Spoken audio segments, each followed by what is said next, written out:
for this project, I started with a 14 by 14 inch frame that I had picked up at a garage sale. I believe I actually got two of them. They were $2 each, but I offered $1, and they're always willing to negotiate with you.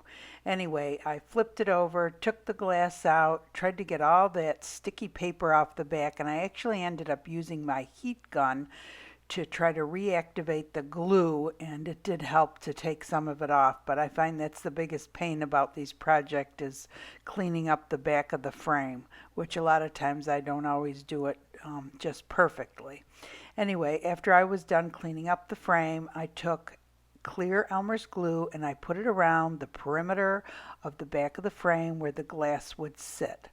Then I replaced the glass and I put clear Elmer's glue around the perimeter one more time. And this serves two purposes. It helps to hold the glass in place, and it also helps to prevent any resin leaks. Now lately I've been using clear Elmer's glue, and this really is much runnier and thinner than the other Elmer's glue. So what I do to keep it from dripping all onto the glass and around the front of the frame is flip it over the other way and set it up on top of something. And you can see here how there is some dripping. Next, I traced out a penguin on a piece of paper, and you can find pretty much anything you're looking for under free clip art on the computer. And you can see I'm not the best artist there. My hat's a little funky on the top of them, but I can fix it as I go along. And then I took the piece of paper, centered it on the back where I wanted it, and taped it to the back of the glass. Next, I found a stencil that said "Let It Snow," and I wanted to put that up at the top, so I actually cut it out to make it easier for me to tape it to the front of the glass so that it would lay flat.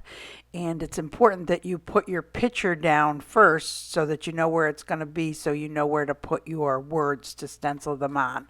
So your picture's taped underneath the glass and the stencil is on top of it. And to stencil with, I am using a black Sharpie oil-based marker. I find that the oil-based markers work well with the resin and there is not any running. And I kind of go and outline it and then kind of fill in after. It's important when you're using these oil-based markers and you're doing stenciling, don't press, just draw, and just lightly draw, because if you press, it'll make it'll start dripping out of there, and that's how you'll end up having it leaking underneath the stencil. Once you're done, let it dry, and then you can use a razor to remove any of the marker that you have gotten in areas that you don't want it. And then I apologize for this next part. I thought I was recording. What I did was I took the clear Elmer's glue and put it around the perimeter of the penguin where it's going to be black. And then I took the clear Elmer's glue and started putting it where the scarf was going to go. And then I took the rhinestone chain that I had picked up on Amazon and just put it on top of the clear Elmer's glue. And now I'm going to continue on. So now I'm just filling in the penguin scarf, and under all of that is the clear Elmer's glue. And this clear Elmer's glue dries perfectly clear, and from the back you won't see it. And the resin, what little bit maybe you would see, the resin covers right up. So it's completely invisible when you're done. And next and this is the red rhinestone chain. And then next I took clear Elmer's glue again and I outlined the hat, and then took the red rhinestone chain and outlined the hat. And the chain does have to be cut at certain spots, and you can see the black handled scissors that I have there, and it's just a heavy duty scissors that I had picked up on Amazon, and that's what I'm using to cut the chain. It's real easy. And then for his little nose, I have some orange, a very thin 2mm rhinestone chain. The red and the black are 4mm rhinestone chains, and the orange that I'm using to fill in the nose are orange 2mm rhinestone chain. And all of this I picked up on Amazon, and all of this I will link in my description. And I just put some glue down for the nose and kept on kind of outlining it and filling it in the middle with the chain. Next, I move on to his feet, and I do the same thing. I fill in the little feet with the clear Elmer's glue, and I take the 2mm rhinestone orange chain and fill the feet in. And when I'm working in a tight spot, I find it easiest to use a little toothpick to kind of move the rhinestones around there. Next, I took this Ashland decorative filler. You can see it was out for Halloween, and I picked it up at half price. They may still have some. I'm not sure. I used them for some of my Halloween glass art projects. And I went ahead and I filled in all the black areas of the penguin. Next, I used this white glass that I had picked up at Hobby Lobby. It's the same as the green glass, only a different color. And it's called Mosaic Accents. And you find it in the same aisle in Hobby Lobby as you would find stained glass. And I just went ahead and filled in the white areas there for the penguin. Next, I went through some jewelry and found a couple beads on an old necklace that I glued down onto his eyes. One of the things I look for at garage sales is jewelry besides frames and glass. And I used the jewelry a lot in my projects. And then I used the white glass again and made the little ball on the top of his beanie. And then I took this red Ashland decorative filler that I had also picked up at Michael's, and I filled that in his beanie. And this is seasonal glass that's out for, I think it says autumn fall on it, the red glass. And then I went ahead and filled in the rest of his face.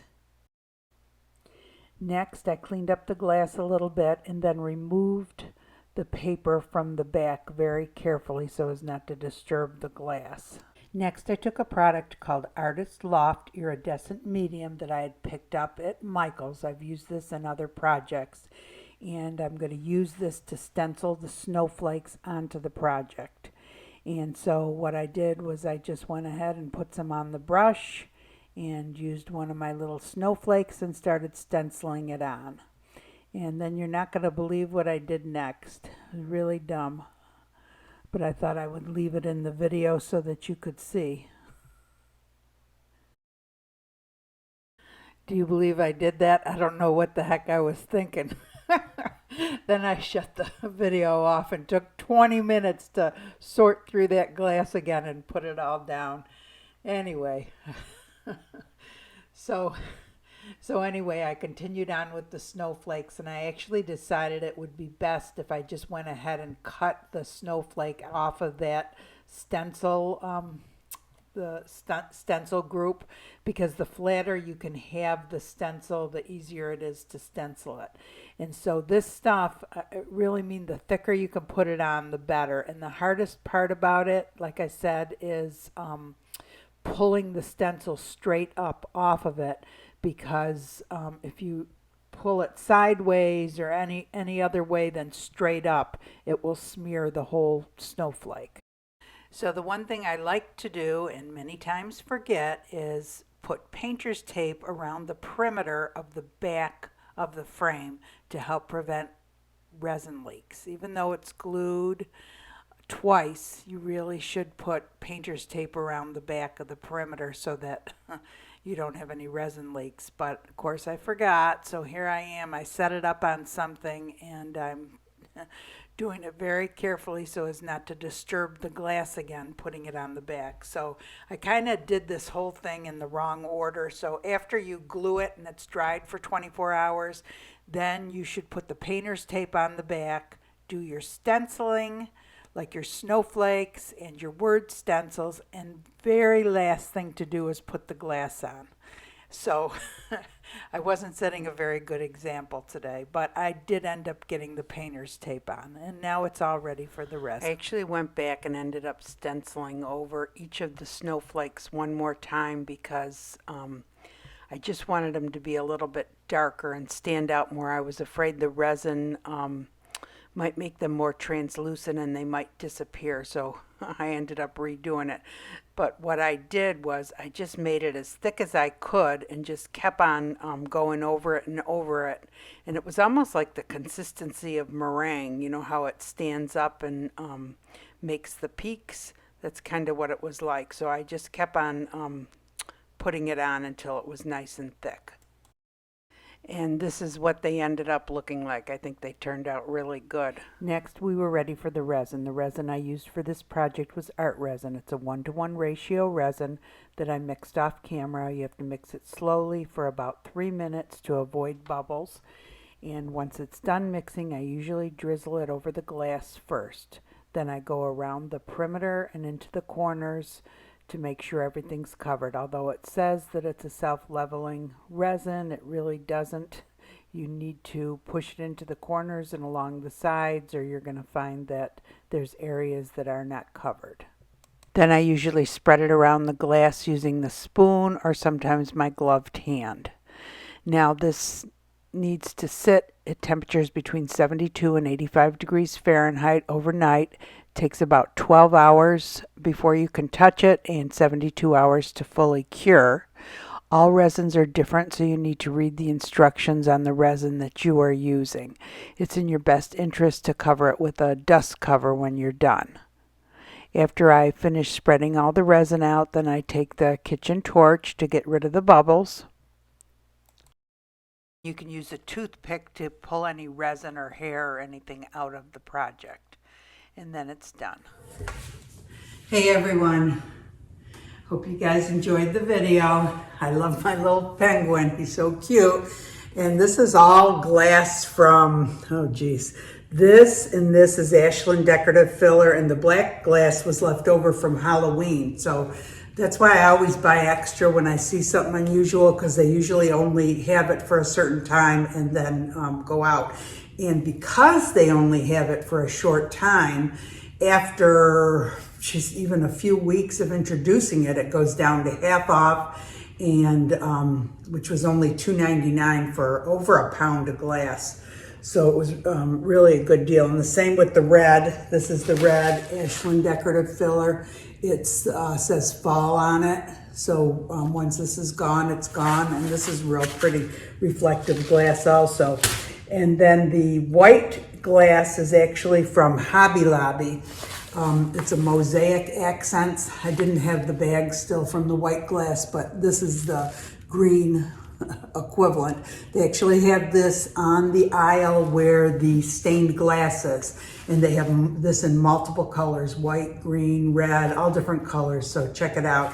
And I don't know if this ever goes on sale. This is $4.99, and it's, oh, I can't see. 1 pound. It's 1 pound of glass for $4.99, but it's in some really pretty colors, and it is semi-transparent, I would say. This green is, the white is not. That's opaque. But anyway, and then the snowflakes. So I did this totally out of order. I should have done all of the stenciling first. That was really dumb what I did. I put my first snowflake on, and then I tipped it up to look at it closer like a dope, and all the glass fell. But I used this Artist Loft iridescent medium, which is kind of like a paint. It's just much thicker, and it has some sparkle to it. You know, it's iridescent. And I really liked that for this. You got to just put it on real thick.